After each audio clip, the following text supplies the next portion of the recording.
host to CCIN's weekly segment for our 2019 June the 27th newspaper edition. We look forward to showing you a few highlights that were in last week's newspaper and some of the action to look forward to in next week's edition. If you like an article and would like to see more content, please subscribe to the app in either Google Play or Apple, or purchase a newspaper from your local distributor.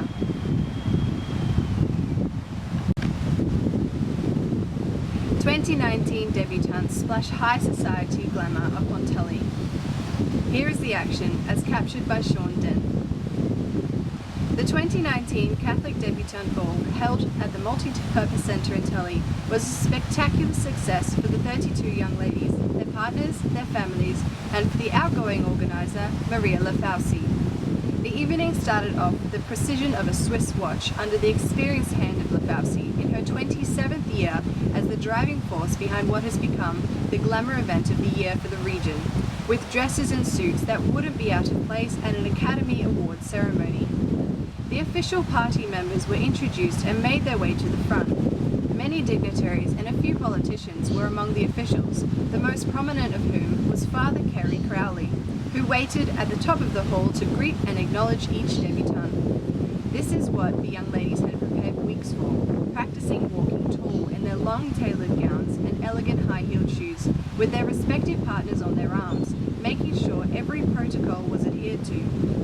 It had all the pageantry and detail of movement of a royal event, and without exception, everyone looked as beautiful as a character out of a Disney movie.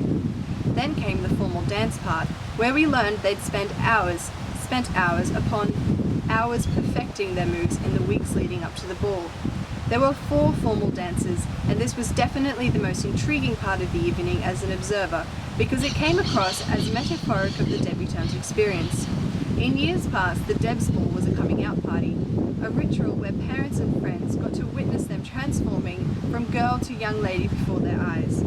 In the background, Maria Lafauci beamed, perhaps witnessing the finest of the 27 balls under her watch, or maybe she was relieved that she was releasing the reins, handing them over to Tanya Gilbert, who will have the heady pleasure of putting her own stamp on the 2020 version of the Catholic Debutantes Ball. Everyone says she's up to it, and we can't wait to see.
Quinton Smith has created history after he was crowned the first ever amateur Muay Thai featherweight champion at XFC Fight Night in Gladstone and added an 8th title belt to his collection, stepping up and defeating his 19-year-old opponent David Borg by unanimous decision. Smith, aged 15, made weight for the bout, and his opponent Borg who was 4 years older, towered over him in height and had the advantage of a much longer reach. Both fighters were lined up and introduced in front of a 1,000-strong crowd, and the co-main event produced an incredibly action-packed Muay Thai bout. With a championship belt on the line, both fighters threw heavy combinations with neither backing down. Both fighters sized each other up in the first 30 seconds of the first round before Smith started landing some heavy leg kicks and combinations. The fifth and final round saw Smith and Borg throwing everything at each other, but Borg had no answer for Smith's lethal combinations and the power of his punches and kicks. Smith kept landing heavy kicks to his opponent, and by the third round, Borg was trying to hide his lead leg, which was now sore with massive red welts after receiving constant heavy blows. During the fight, Smith looked to land harder combinations with more frequency, and in pretty much every round caught Borg's kicks and dumped him on the canvas. Smith was also awarded the Fight of the Night as determined by XFC officials. His latest win also saw Smith presented with an XFC medal, and his current record of 28 fights, 23 wins and 5 losses now sees him ranked one of the best junior Muay Thai fighters in Australia, having been undefeated for 3 years. Smith will have a brief well-earned break, but will still continue training and will soon start running junior Muay Thai classes at the Fusion Fight and Fitness in Innisfail. On September 6th, Smith will defend his latest UFC title in Gladstone, with his opponent still to be decided. Smith wished to thank his opponent for the 5-round war, as well as all his gym mates at Fusion Fight and Fitness Innisfail that trained and helped him fight, especially Grattan Wiley, Mayochi Brothers and Jonathan Kun, as well as the local support of his sponsors. The second mini tri-series for junior athletes between the ages of 8 to 16 years brought action to the Mission Beach Aquatic Centre last Sunday morning. The Mission Beach Aquatic Centre actively supported the Cassowary Coast Multisport Club, CCMC, by opening earlier than normal to provide a facility for the event and ensuring there was good food and good coffee available.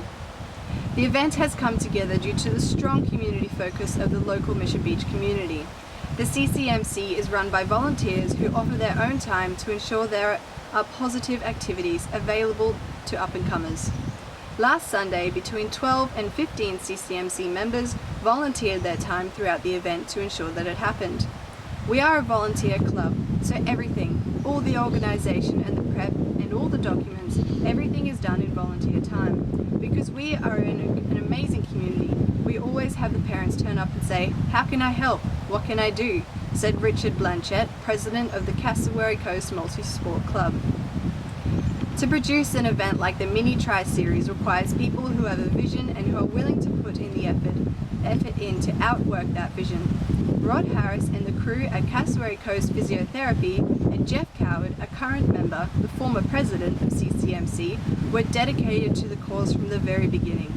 He felt the most amazing thing about the day started with the spectacular conditions. Beautiful sunny day and coolish. The swim was in warm water this morning.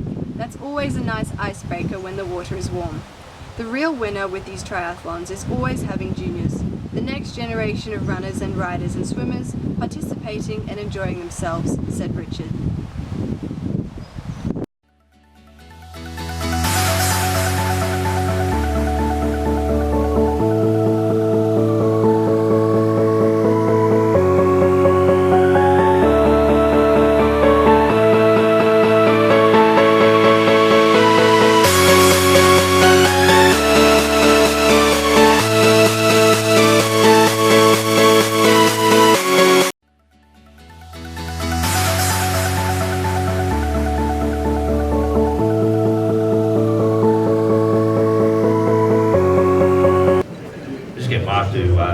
Say a couple of words here before we go.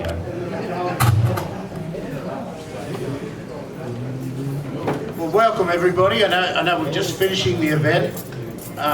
For those who don't know me, I'm Mark Johnson. I'm the president of the Atherton Golf Club.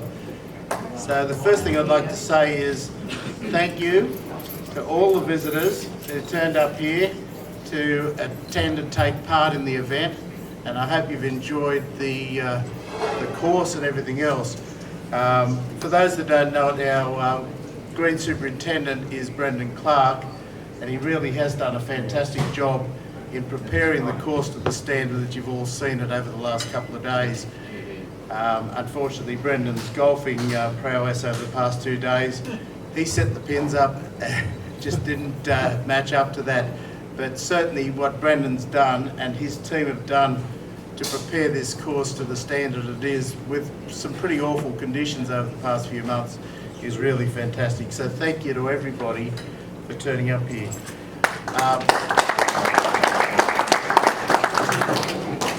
I'm not going to extend this out any longer than necessary, but it is really an honour for the Atherton Golf Club to be able to host the Far North Queensland Golf Association tournament over the past couple of days, and we are honoured to have been asked to do so and to be able to host the event.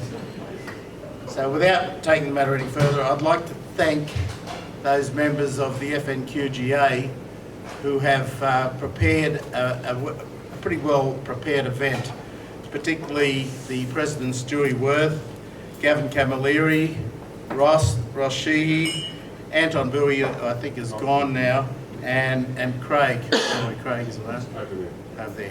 Yeah. Yeah. Well done to everybody. You've and to all of the committee. And I'd like to hand over now to Stewie.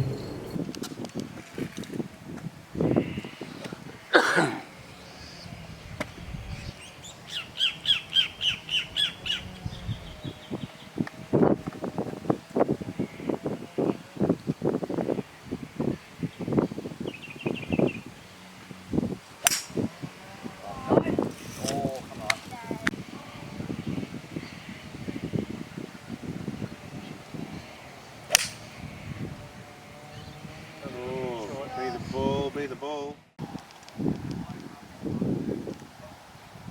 So the player's hitting from here.